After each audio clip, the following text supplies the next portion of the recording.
Hi, I'm Judas. I mean, over and over again, I have betrayed my Lord, especially for someone who claims to be a follower. Not just a follower, but someone who claims to serve, who claims to be an active member of the church, and even talk to you guys about Jesus Christ.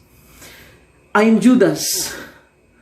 I am prideful, wrathful, lustful. I am consumed by these sins. I am overtaken every single day. But I cannot lose hope because the Lord I call God is the source of hope itself. I cannot despair. Gabriel Marcel says, hope is our ability to stare at despair in the face and say no. And that is exactly what Jesus gives me. The more I realize my sins, the more I realize that Jesus can bring me out of them. Let me read the Gospel for today. A reading from the Holy Gospel according to Mark. When Jesus has crossed again in the boat to the other side, a large crowd gathered around him, and he stayed close to the sea. One of the synagogue officials named Jairus came forward. Seeing him, he fell at his feet and pleaded earnestly with him, saying, "My daughter is at the point of death. Please come lay your hands on her, that she may get well and live." He went off with him, and a large crowd followed him and pressed upon him. There was a woman afflicted with hemorrhages for 12 years. She had suffered greatly at the hands of many doctors and had spent all that she had. Yet she was not helped, but only grew worse. She had heard about Jesus and came up behind him in the crowd and touched his cloak. She said, "If I but touch his clothes, I shall be cured." Immediately her flow of blood dried up. She felt in her body that she was healed of her affliction. Jesus, aware at once that power had gone out from him, turned around in the crowd and asked, "Who has touched my clothes?" But his disciples said to Jesus, "You see how the crowd is pressing upon you, and yet you ask, 'Who touched me?'" And he looked around to see who had done it. The woman, realizing what had happened to her, approached in fear and trembling. She fell down before Jesus and told him the whole truth. He said to her, "Daughter, your faith has saved you. Go in peace and be cured of your affliction." While he was still speaking, people from the synagogue official's house arrived and said, "Your daughter has died. Why trouble the teacher any longer?" Disregarding the message that was reported, Jesus said to the synagogue official, "Do not be afraid. Just have faith." He did not allow anyone to accompany him inside except Peter, James, and John, the brother of James. When they arrived at the house of the synagogue official, he caught sight of a commotion, people weeping and wailing loudly. So he went in and said to them, "Why this commotion and weeping? The child is not dead, but asleep." And they ridiculed him. Then he put them all out. He took along the child's father and mother and those who were with him and entered the room where the child was. He took the child by the hand and said to her, "Talitha koum," which means, "Little girl, I say to you, arise." The girl, a child of 12, arose immediately and walked around. At that they were utterly astounded. He gave strict orders that no one should know this and said that she should be given something to eat. The Gospel of the Lord. Brothers and sisters, I feel like Judas. I'm going to be frank with you. I feel like Judas because over the past weeks, ever since I came back to church, I've realized how easily I'm overtaken by sin. Especially over the past year, where I've fallen in love with the sacrament of confession, the sacrament of reconciliation. That I've realized how wonderful God's grace is. And yet I feel like I am playing with the sacrament. That I'm wasting the sacrament. I understand that the saints advocated almost weekly confession. But you have to admit, and I could observe that from other people, that there comes a point where it seems like it's inauthentic. Like you're going to confession for the sake of going to confession. And I feel that too. I feel so much like Judas in the sense that I feel out of control. As if, as the Gospels would point out, as if the devil constantly enters me. Like how it entered Judas. But you know, brothers and sisters, Saint Catherine of Siena said, Judas betrayed Jesus not by his betrayal. His greatest sin was not the betrayal itself, in the physical sense, of selling Jesus for silver. No. The greatest sin of Judas was his despair, was his resignation to his fate, as Saint Catherine of Siena said in her Conversations. This is that sin which is never forgiven, now or ever, the refusal, the scorning of my mercy. For this offends me more than all the other sins they have committed. So the despair of Judas displeased me more, and was a greater insult to my son than his betrayal had been. Therefore, such as these are reproved for this false justice of considering their sin to be greater than my mercy. And for this they are punished with the demons, and tortured eternally with them. Judas believed so arrogantly that his sins were greater than the grace of God. It's a paradox, isn't it? That Judas, recognizing all of his sins, recognizing his weakness, commits an act of arrogance. The arrogance that we discount the power of God. We belittle the power of God. We refuse to accept that we are so weak that even our weakness is something easily wiped out by the grace of God. I am called to cling to hope.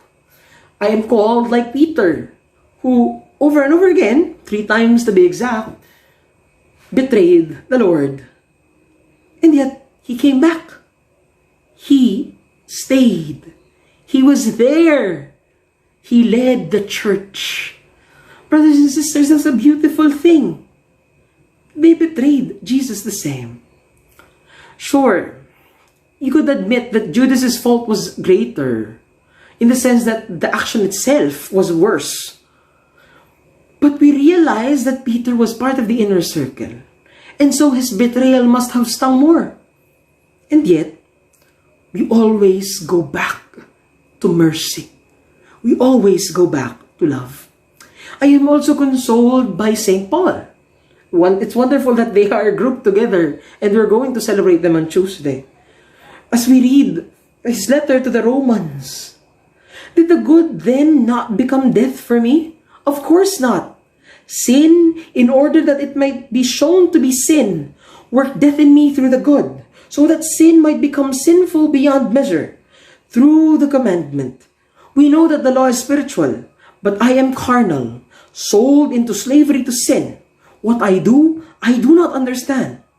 For I do not do what I want, but I do what I hate. Now if I do what I want, I concur that the law is good. So now it is no longer I who do it, but sin that dwells in me. For I know that good does not dwell in me, that is, in my flesh. The willing is ready at hand, but doing the good is not. For I do not do the good I want, but I do the evil I do not want. This is a saint, and not just any saint, perhaps one of the most influential. He is the person that spread the gospel to all these churches. He's the person who lays the foundation for a lot of our doctrines. And yet, he went through the same things I went through. Isn't that amazing? Isn't it astonishing? Isn't it awe-inspiring to see how God works? That God works through these sinners. Perhaps it's beautifully put by C.S. Lewis in The Great Divorce that those who eventually go to heaven realize that their entire lives would be heaven. Not because they never sinned, but because goodness seeps back. Goodness knows no time. Our final goodness shall transcend our entire lives. Think of St. Augustine. Think of our patron saint, the patron saint of our diocese. His evilness his lust, his refusal of God became good. Why? Because it creates a beautiful contrast with his final goodness. It is transformed. Instead of a setback, it becomes an inspiration. It becomes holy. It is sanctified. It is sanctified because through the grace of God, everything is made better. I don't remember where the quote comes from, but perhaps this is a beautiful reality that we see. Why does God allow evil? Not just because it is allowed, not just because we have to do it for free will, but because in evil, God creates greatness. Where sin abounds, grace abounds evermore. Where man is broken, where man is arrogant, where man is sinful, God acts.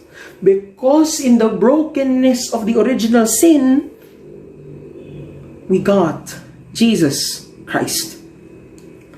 And so, honestly, as I talk today, I realize that I will probably end up eating these words.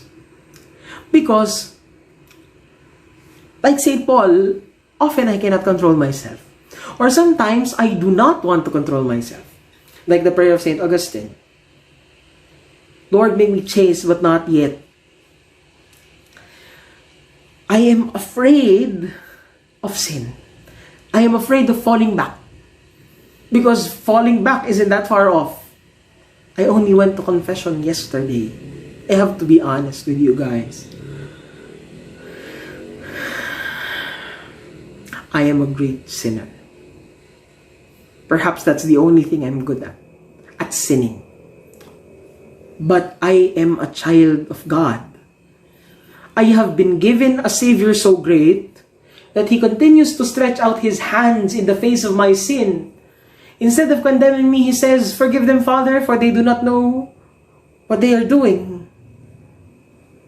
And instead of sending me to hell directly, He came to die for my sins. And so why should I not hope? Why should I not hope against this evilness in my own self? Why should I hope? Why should I not? Why would I trust the weakness within my body than the strength within Jesus Christ? Why would I prefer the sins that I have to the goodness that I can get from Christ? Are my sins greater than His goodness? Are my weaknesses greater than His graces? Marcel calls hope our ability to stare at despair in the face and say, "No, thank you." It is the power of the patient diagnosed terminally ill who stares at his sickness in the face and says, "No, thank you." It is the feeling that I have while speaking right now. As I stare my sin in the face, though I know I will fall again, though I am filled with fear, and though there's a voice inside me telling me that this is all arrogance, this is all useless, and yet I stare at it in the face and say, "No, thank you. No, thank you. No, thank you. No, thank you. No, thank you." Because to God I say thank you. Because there is a greater grace. There is a grace that will fill me, that will fill all of my holes, all of my depravities. And it is the grace from God, the only grace that I can hope for. I am a sinner, and I will be holding on to this sin, probably. But God takes the worst sinners and makes them the greatest saints. I am a sinner holding on to hope for the merciful call of God. The God who calls me back. The God who will bring me back to His image. Who will look at all the dirt and grime, and as if we were in a laundry detergent commercial, would take off my clothes, laugh at me, and say, I have the best laundry detergent in the world. Why are you worried about your dirt? As long as you have me clean your clothes. Brothers and sisters, I am Judas, constantly trying to be more like Peter, more than Paul. And I will fall. I will fall over and over and over again. And I am a hypocrite for talking to you guys about morality, about the law, about everything that God tells us in the Bible, when I can't even listen to it myself. But brothers and sisters, pray for me. Because I am Judas. But I will not fall into despair. Because as we read in the Gospels today, though we think that I am dead, I am only sleeping. And though I may be racked for 12 years, for such a long time, with hemorrhages, if I only touch Jesus, I will be healed. And if I may be like any person asking for healing in the Bible, I know that if Jesus only says the word, my soul shall be healed.